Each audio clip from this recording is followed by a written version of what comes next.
Hello my friends and welcome to the new video. Today I got one that is, well, let's just say we'll see how it goes. The thing is, over these past few months, it's been a struggle to say something that is not the one truth. Let's just say it like that. It's been a struggle to find ways to say some good, lessons, give you some value, without it all going back to one simple truth. There's no reason why I should not say this one simple truth, but I need to be very careful in the way I present it so it doesn't scare some people away. So let's say it like this. I'll begin talking about a story. A story when I was younger, and the story how I started self-improvement. Let's say it like that. So I was about 15, 16, filled with acne, filled with a lot of bad programming, you might say. I was very soft, I was very, emotional, I was very angry. And yeah, I started not being bullied, nothing like that, but I just noticed because of my skin, because of how I act and everything like that, I was very depressive. And, I didn't want to go to school, I didn't hang out with anyone, I did bad things, smoked, bad habits, and long story short, I didn't really feel like living anymore. But self-improvement, I found it, my brother mentioned maybe I should start working out. Maybe my hair is messed up, maybe my skin is messed up, whatever it is, but I could maybe look a bit better, I could maybe start dressing a bit better, I could get a haircut. There's always something good that you can do. So I did that, Also, it's very important to mention that during that time, I guess I called myself an agnostic. I didn't believe in any religion. I just believed there was something, but I completely lost my faith when I was like 13, 14, and so on. Anyways, I started improving myself. I started working out. I got bigger. I got more confident. I started reading. I started doing positive routines, habits, morning and night routine. Starting to change who I hang out with. Starting to cut off negative habits. Stop smoking.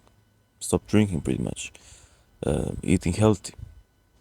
All of those good things, which a lot of people criticize nowadays. A lot of people will say self-improvement is bad because this and that. There's a lot of these clickbaits nowadays for self-improvement. That it's bad somehow. And it's not the case for many of the people that I work with and, of course, me. So, again, long story short, I did all of these things. I found a girlfriend that way, pretty much, because I changed who I am. And something that's stuck out to me was, I remember during the time when I was preparing for the Holy Confirmation. So, like I said, I wasn't any kind of religious, but I did that because of my father. At that time, I said, I'll do this for him, so I don't embarrass him, so I'm not that different kind of guy, but just so that I'm, for him. And I remember there was this guy in the preparation for that saying a story, and it goes like, there are like 4 layers you can reach as a person, and that reminds me of self-improvement. You can be strong, you can be smart, you can be confident, all of that, and you can reach very high levels of self-actualization. But he said, and by the way, this guy was a very like cheery, very like uplifted type of person, which I found cringe at the time. But anyways, and he was saying there's 4 levels, but the 5th level you can never reach, my friend. I was like, well, how can you never reach it? And he said, you can reach 4 levels, but the 5th level you can only reach with God. And I was like, man, come on, all of you Christians, all of you guys are so weak. I was like, I've done everything myself. No God helped me. Nothing like that happened. I've done it all by myself, and you are just weak.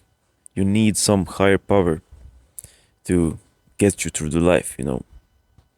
That's what I thought at the time. So I just brushed it off, and I found it funny how all of these religious people they are weak. They cannot do them. They cannot improve themselves, but they just have to like pray. I was 15, 16 at the time.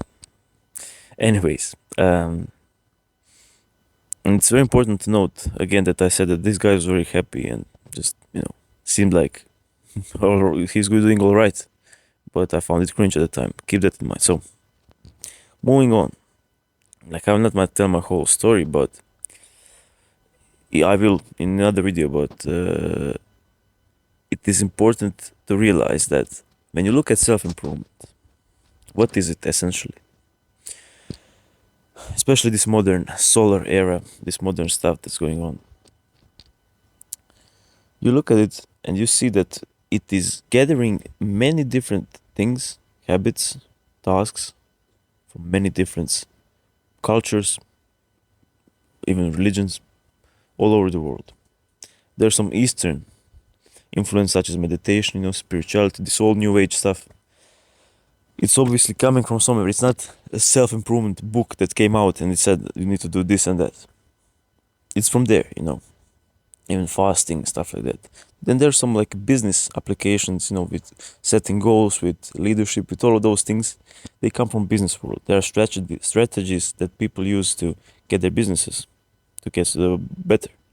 And then we also found out they are great for our own development. There are obviously some practices from different cultures, like, even just Christianity. Every part of self-improvement comes from somewhere. And when we try to combine it, it is great for a while. But what's the problem? It just scratches the surface. It is surface level. And this is one of the answers to why you are not succeeding in self-improvement.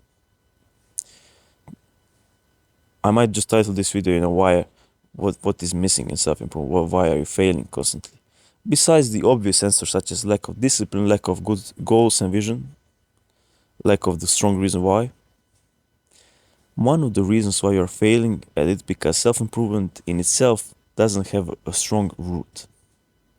It doesn't have a stable foundation to stand on because it's coming all over the place and there is no shared goal. Yes, it is to improve yourself, maybe even improve the world. But again, it's the surface level. It needs to stem from somewhere much deeper for us to actually do it when times get tough, for us to actually try and live it when we are struggling. So, yeah, it might go good for you for a bit. You might even improve. And going back to my story, after a few years of it, man, I just stopped wanting to make goals. I stopped wanting to do anything. Yeah, I've been training, I've been doing all of that, but it just kind of starts repeating itself. You kind of get back to old habits. It just doesn't scratch that deep itch that you have. And why is that? Because you need to have something bigger than yourself in your life. And you need to commit to something that already has all of the aspects of self-improvement built in. You don't have to think about doing extra habits, doing extra things. But you just have to live a truly deep and satisfying, purposeful way of life. How do you achieve this? How do you avoid constantly failing in self-improvement, constantly, grabbing from here, and not having any like real meaning, but just like, oh, I'm gonna look smacks, I'm gonna do that, this and that. Well, it is my 15, 16 years old self would laugh, but it is the only truth, and it is God. Click off if you don't want to hear the rest, but it is the only truth. And what that guy said, he had it all figured out at that time. The fifth level, you can only reach with God because it's not weakness. It is not that you become more weak. It's that you become even more strong. It is that you, in those lowest moments, you have this power that can uplift you and change everything. It is the most highest amount of accountability you can have in your life is when you trust God and when you believe in God, because you can fail yourself, you can fail your friends, you can, lie, you can do this and that, but there's no hiding and lying from God. It's the highest sense of accountability, and it's the highest way to get to be the best version of yourself, because there is no best version of yourself. There is no perfection. You're always trying to be the best that you can, but now it has actual meaning. Now you're doing it for a real purpose, not just for yourself. That is the difference, my friends.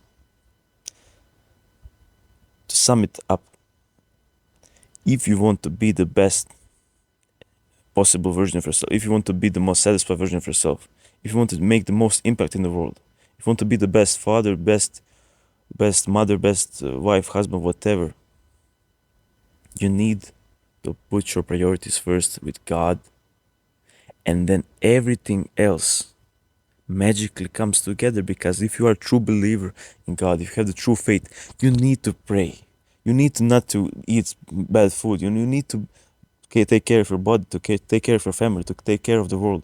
You need to do these things. They're not optional routines and habits that you have to develop and start doing. No, this is beyond that. You cannot feed the spiritual beings that we are with physical things, with physical goals. There is no talk about, motivation, stuff like that. It is the only truth. And in long run, this is the only thing, in my opinion, that will help you be who you want to be. All of these things, other things, are just, surface level. And I don't talk bad about it. I just explain you how self-improvement changed my life. But it's just that you either start with the truth immediately, or you build it up, maybe go with my path, but trust me, you will eventually find a similar way of thinking. So don't think you're that smart. I'm a very stupid guy. Everyone is in this world. But don't think you're so smart to avoid the simple truth. Sometimes the simple answer is the most effective and the most real, and that is God. God will improve you automatically. Don't think too hard about it. Submit, bend your knees to some higher thing, and look how it improves your life immediately. That's it, my friends. I hope you enjoyed this one, and I'll see you soon. I'll be back. And this video is just the start of me just starting to be more, just doing what I love more. Screwing the posting of the fake food, of the magical lifestyle. I hate social media, honestly. I don't like social media anymore. But I do want to spread what I think will help you. So much love.